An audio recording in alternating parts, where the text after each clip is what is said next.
produced by CSIS, where we talk about trade in terms that everyone can understand. I'm Evan Brown, and I'm here with Scott Miller and Bill Reinsch, the CSIS Trade Guys. Thanks for listening to the Trade Guys.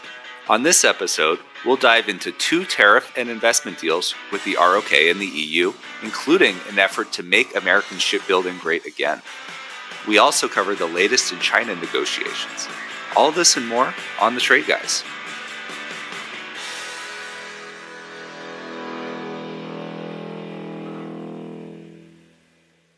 Okay, welcome back to the Trade Guys, coming to you on the afternoon of Thursday, July 31st. We've got Bill, we've got Scott, we've got another busy week for Tariff Man that we're going to discuss. We've had deals, or at least concepts of deals, with the ROK and the EU. And what has stood out to a lot of people about these deals is that they aren't just about tariff rates, which went down to 15% for both partners, by the way. But there are massive investment pledges from these partners as well. So let's start with Korea, who promised $350 billion in investments in the U.S., and that includes $150 billion in shipbuilding to make American shipbuilding great again, or MAGSA. So Scott, we'll start with you. How far can a deal with Korea go to MAGSA, as they say? It's an interesting revelation, I think, is the way to talk about it. We've talked about these things as trade deals, and by and large they are. They cover terms of trade, and certainly the sort of the 15% standard, whatever you want to call that. It's the value-added tax that's not a value-added tax. It's a slight improvement in terms of trade, but that's definitely trade policy. But a lot of the other elements have to do with sort of commercial problem solving.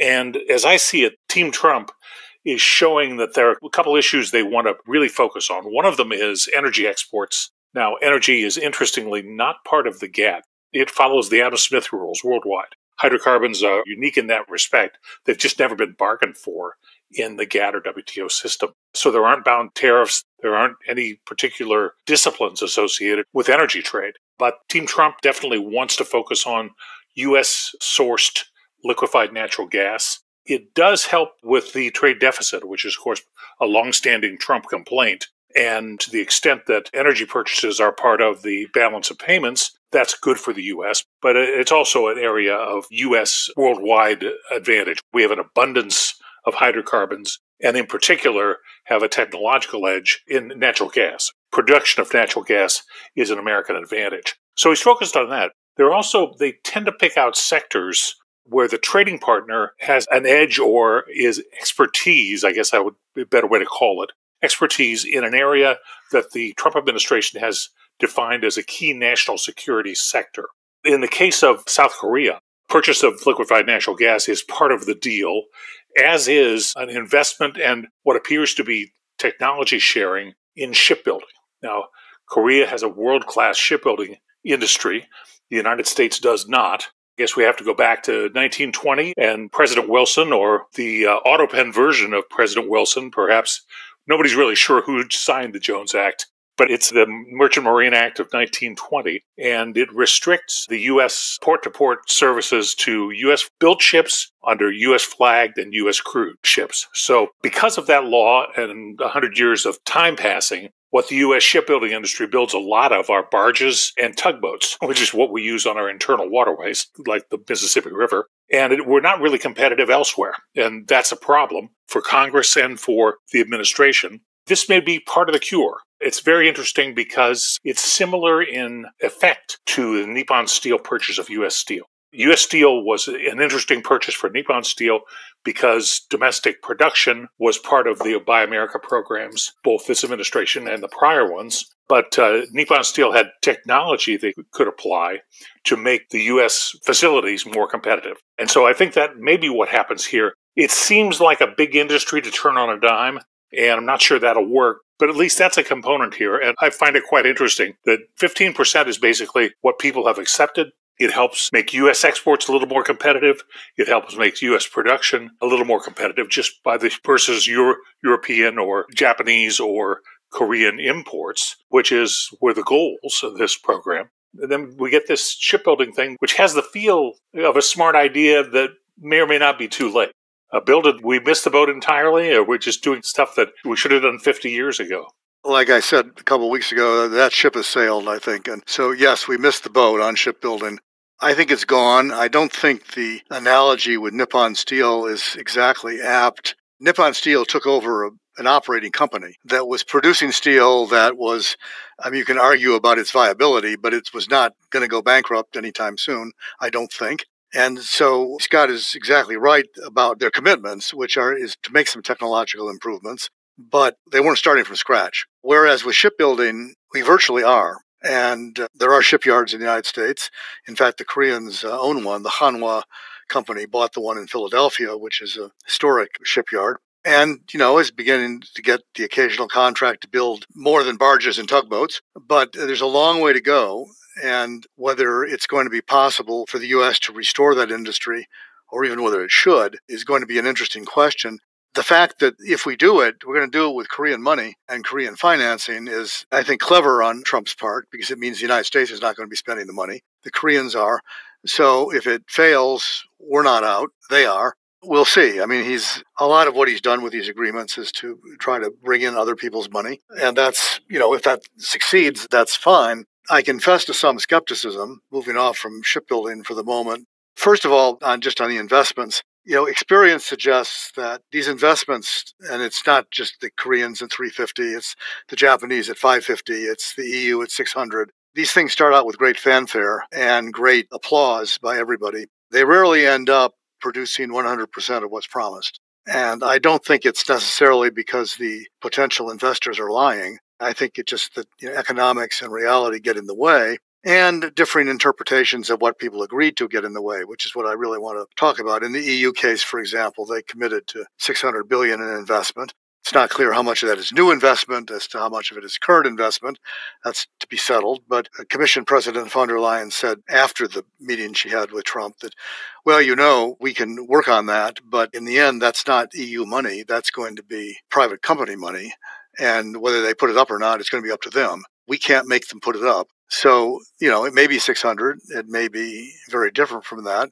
Likewise, in the Japanese case, details are dribbling out on all these. There are these summaries, and there are sort of three categories of uncertainty. The areas where the leaders, as it turned out, thought they had agreed to different things, which is going to be a Japanese example I'll get to in a minute. The second case is the things where they kicked the can explicitly and said, well, we'll talk about that later, like on UK with steel, or the EU with steel for that matter, or the EU on digital trade. And then the third category, which is the biggest unknown, is the U.S. going to come back in for another bite and have additional demands later on that were not on the table the first time? So I had a meeting last week with a representative of a foreign government, and I think I may have mentioned this last week, who said, and one of the guests at this breakfast said, this is never going to be over. These things are just going to go on and on and on because so much is not fleshed out. The normal trade agreement is in the neighborhood of 100 pages. These are 2, maybe 3. So there's a lot that's not there. Putting it there is going to be complicated and is going to require more negotiation and probably dispute settlement or litigation. We'll see. So the good news for Scott and me is that we're going to have a lot of talk about going forward. But one example of leadership differences, and this is not unusual when leaders get together. They're not fine print guys. They are big picture guys, and they agree on the big picture, and then they turn it over to their staff to clean up the mess. In the Japanese case, the $550 billion, what appears to be coming out now is the Japanese are saying, well, yes, we did commit to that number, but only $11 billion of that is actual money. The rest is going to be loans, probably from JBIC, the Japanese Bank for International Cooperation, and various forms of financing. But the cash is going to be $11 billion. And when Trump and Secretary Lutnick said, we're going to get 90% of the profit and the Japanese are going to get 10%, the Japanese said that refers to the $11 billion. It doesn't refer to the other $539 billion. So you're getting two different stories here, and eventually they're going to have to sort out which is which. The UK has been trying to get a clear statement out of the administration on steel because their view of the agreement, and this is the one where there is a text, their interpretation of the text is that the United States will ultimately give them basically a tariff rate quota on steel and a better deal than the 25% that they're paying now on steel. They get 10 on other things, but steel is 25.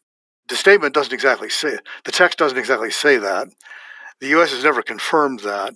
So one more thing that remains to be decided, of which there are many. In addition, there are a pile of unknowns. In the EU case, for example, the EU says, well, we've accepted the 15% tariff, but there are going to be exceptions. Well, what are those exceptions going to be? We have no idea. Well, there were some specific mentions of where there's 0 for 0, for instance, commercial aviation and aircraft parts. Yes, there was a 0 for 0 there, and they seem to be telling each of these countries that on pharmaceuticals and semiconductors, they told the Koreans and the Europeans that it will be 15%, regardless of what we may end up doing in the Section 232 investigations that should be out in the next couple of weeks, so we'll be talking about them when they come out. If you look at the Brazilian case, where it was 50%, there is a very long list of exceptions, as it turned out. Orange juice, aircraft parts, iron ore, which is interesting because it's one of Brazil's biggest exports. Not on the list are coffee and beef. So this is going to hit you in October when you go out for your pumpkin spice latte.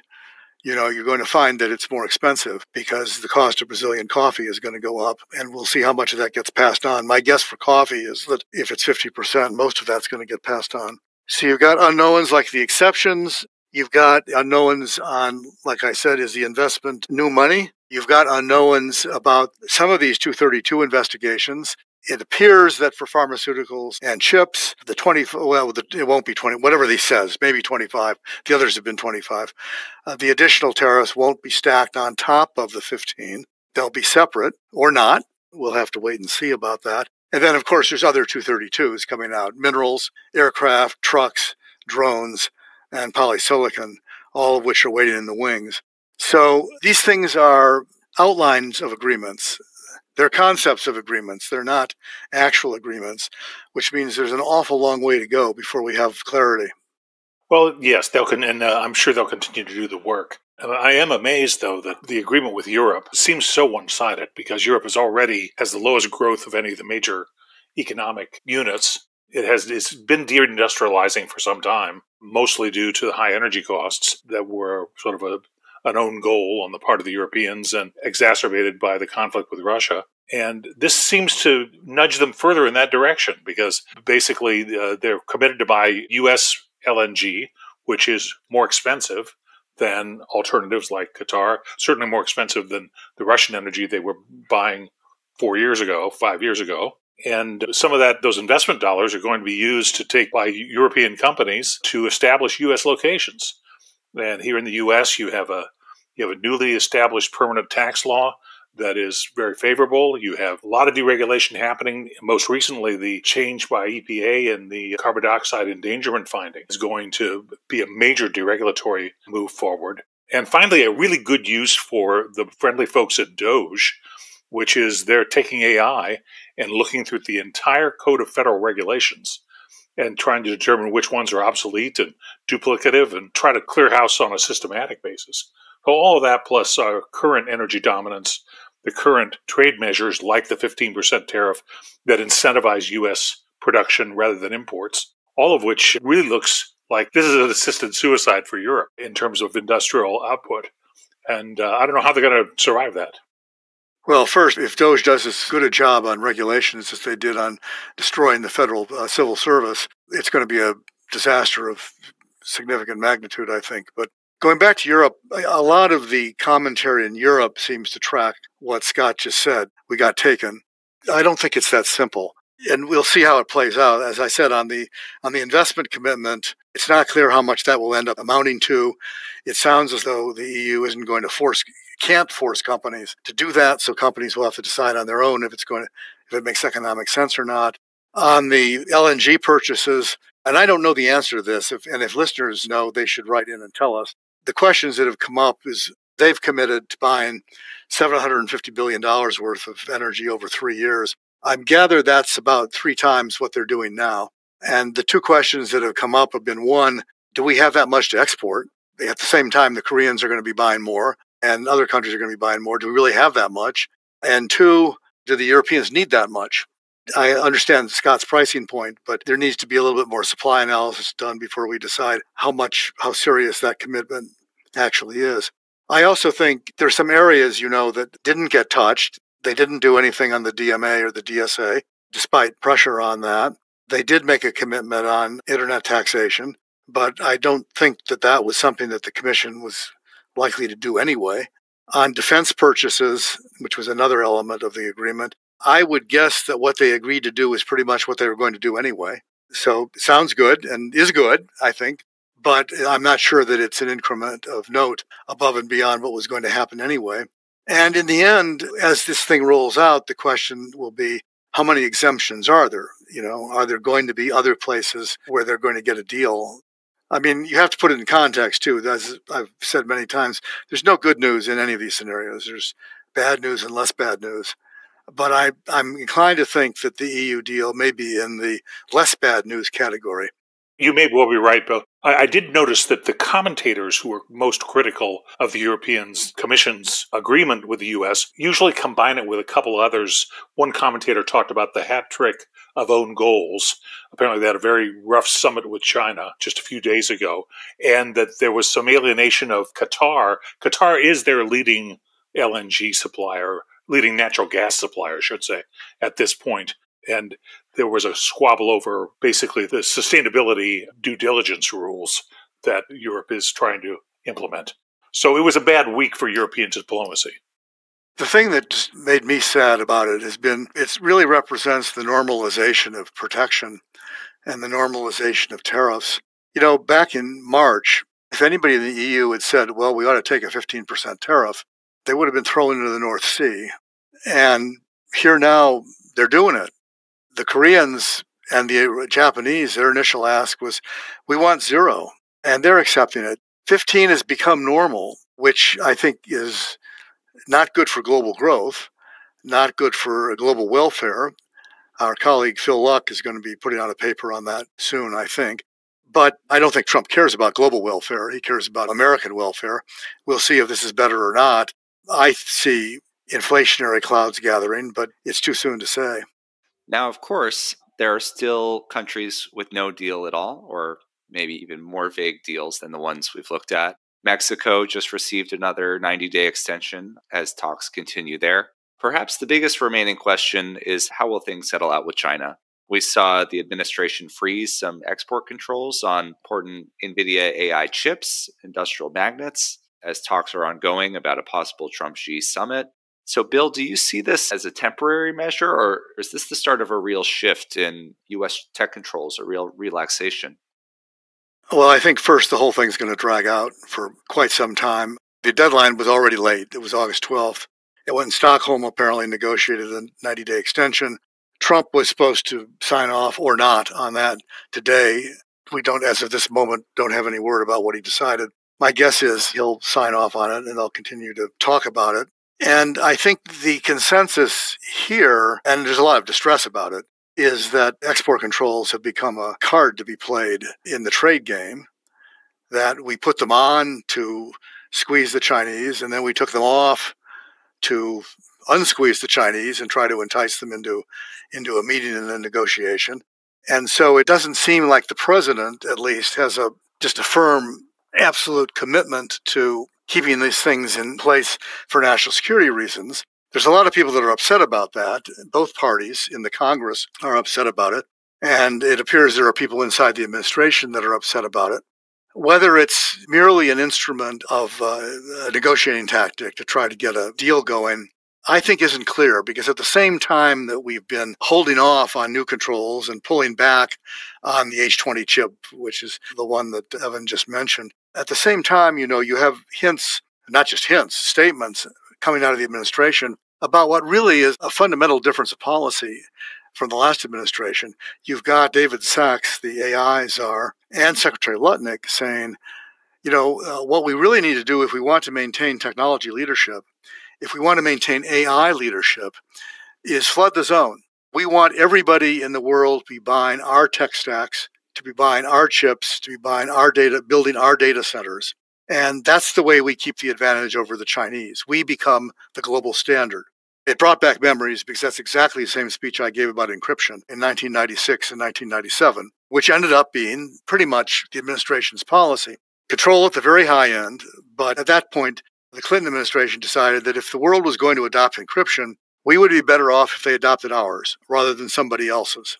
And Sachs is saying the same thing. If the world is going to adopt AI in a big way, it's better for us, probably we would argue for them, if it's our AI. That is very different from the Biden policy, for one, on export controls, which was to try to expand the level of controls and keep the high end and define the high end a little lower out of the hands of the Chinese.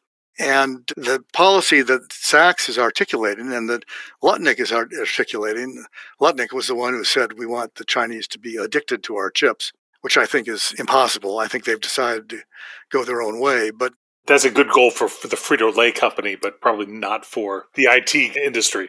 Well, the flood the zone strategy, I think, at one level, it makes a lot of sense because it really says as long as we can run faster, we shouldn't spend an awful lot of time trying to trip the other guy. But the point is we need to keep running faster, and that cuts in the research budgets. I'm not sure that we're going to be doing that, but that's an important element of this. But at the same time, a flood the zone policy is not without peril because it increases the likelihood of leakage.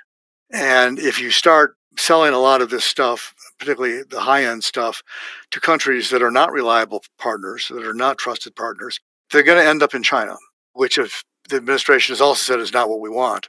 So it's a policy that has certain risks. And the question, of course, is are we choosing our trusted partners wisely? The initial deals have been in the Middle East. Personally, I have some questions about whether that was the wisest place to go. But it does represent not just a tactical move about a trade deal.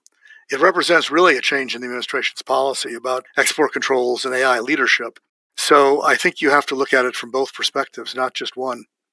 That makes sense. In the meantime, U.S.-China trade issues are going to be a mess, practically speaking, because the goals are in conflict. We want to decouple, but we don't want to tank our own economy because they're a major trading partner. A lot of things we only source from China these days. And so it takes a while. If you're serious about the decoupling part, you create a lot of disruption on the normal trade part. And if you try to make everything whole on the normal trade part, you slow down decoupling.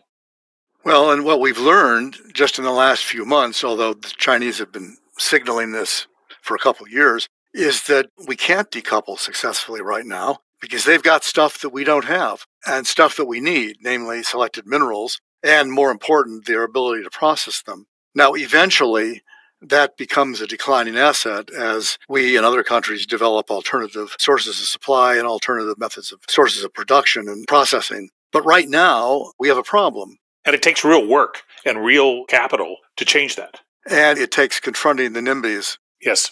I mean, it's very easy to say, oh, we should do that here. Try to find a neighborhood that wants a lithium processing facility next door. That's not going to be popular. That's one of the reasons why it went offshore in the first place. You know, it's a noisy, dirty, messy business. And people for a long time were very happy to have people across the Pacific on the other side doing it. Looking back, that was probably a mistake.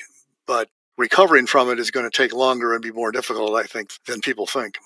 So just sticking with this August 12th deadline that Bill brought up, what do we think happens? I mean, are we looking at another extension? Do we think the nature of a deal that we'd seek with China would be fundamentally different from Korea or the EU? I think we have another lap of the Trump 500. So we continue to work on it. No sign of the checkered flag. Is that what you're saying? No, not anytime soon. I think that's right. This is going to drag on. It is probably going to be the last one done. Both sides have leverage. I think it's not only going to be many more laps in the 500, but it's going to be like those races. It's going to be the same thing over and over and over again. And the end result is going to be just like 2018. A small package of purchase commitments and a few other things. Well, I've never been at the Indy 500, but I assume the fans stay in the stands for much of that. So we'll be here. And thanks, guys. See you next week. Thank you. Thank you.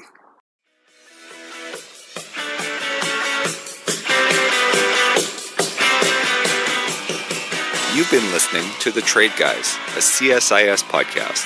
For more audio content, visit csis.org/podcast. Thanks for tuning in.